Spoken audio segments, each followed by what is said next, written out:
video. That's okay. Okay. Yeah.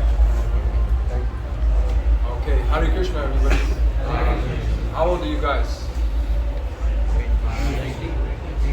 18, 19? 20. Okay. Yeah, I'm 31. I've been on the spiritual path for like 4 years now. Most of my life I was in ignorance, I was in darkness, living in London.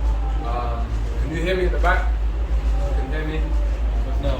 Yes, we can hear. You can hear? Okay. Is this how you wear it? Yeah. If you do all the brackets.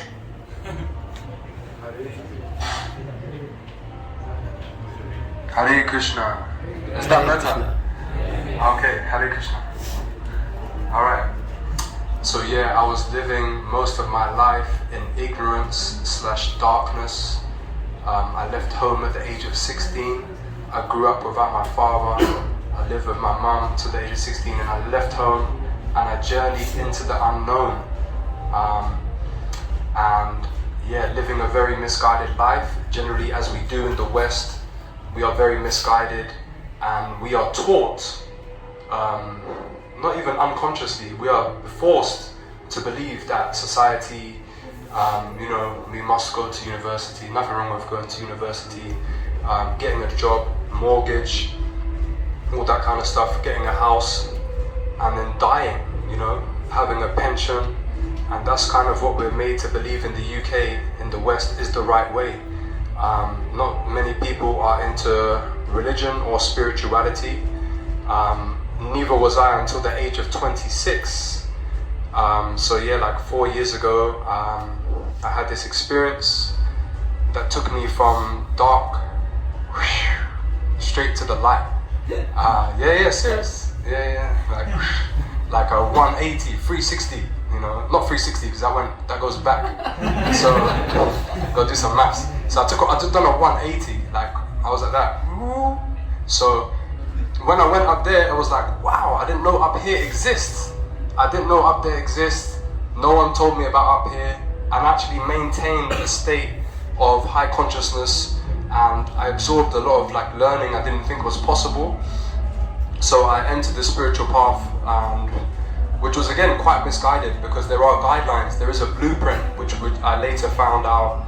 I came across the Gita quite organically, how I received the Gita during my spiritual path, and the Gita was offering me a lot of answers that other religions that I was looking into, they weren't giving me. So when I found the Gita, I was like, wow.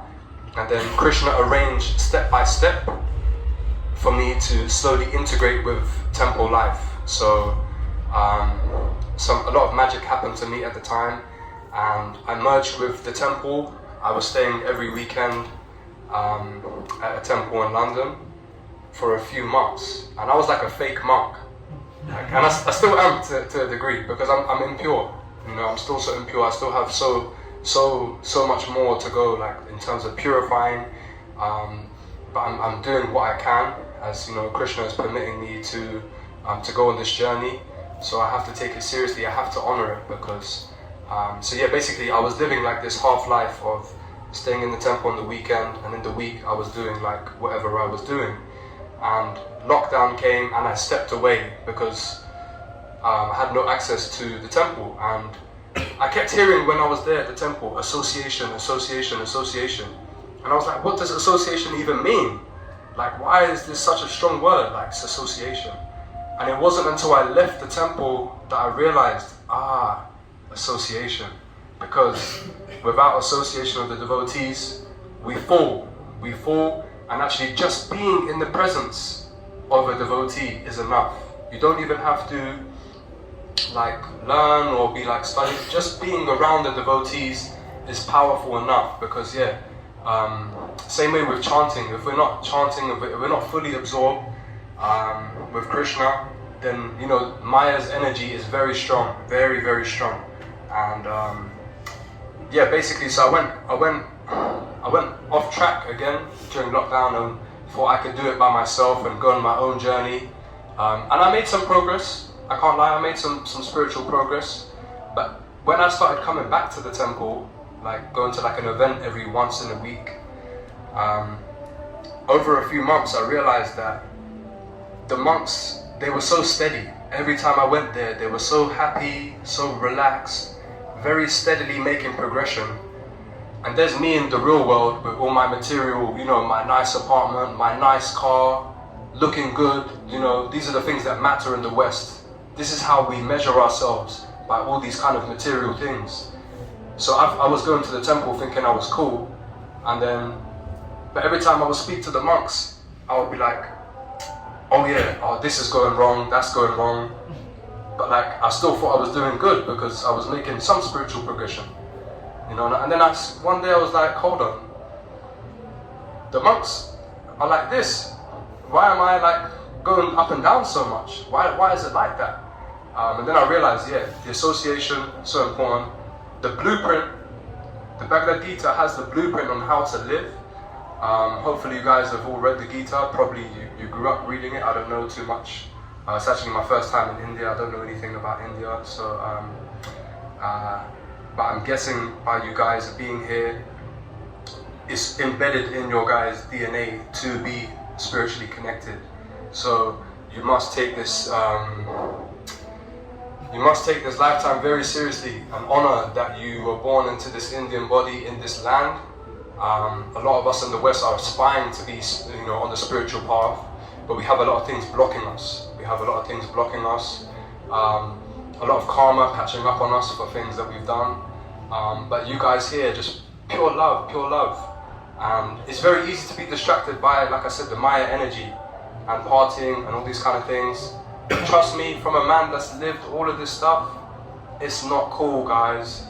And actually respecting ourselves, like Prabhuji said, everything matters. Every single thing matters, from the food that you eat, from what you watch on your phone, from what you're scrolling on Instagram,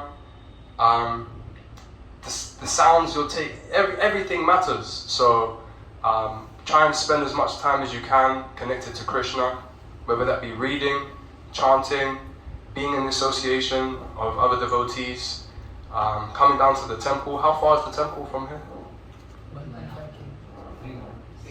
1 mile. Yeah. You should come down Sunday morning for Mangalati. It's really powerful. Yeah.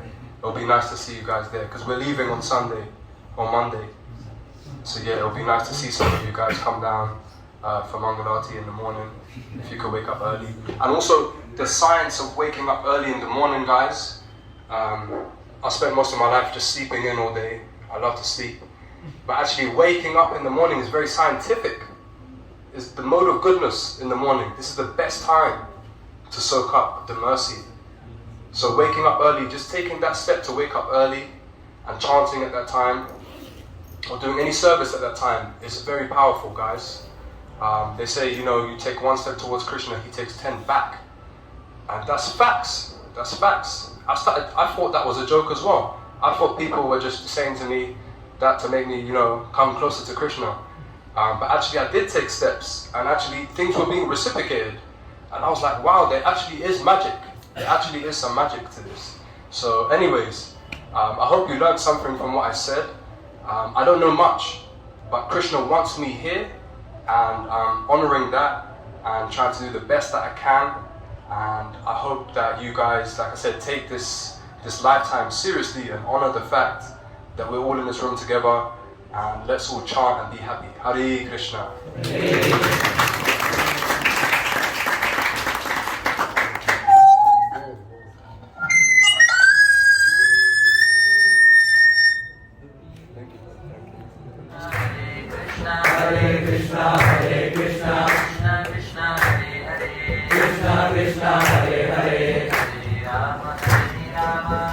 Rama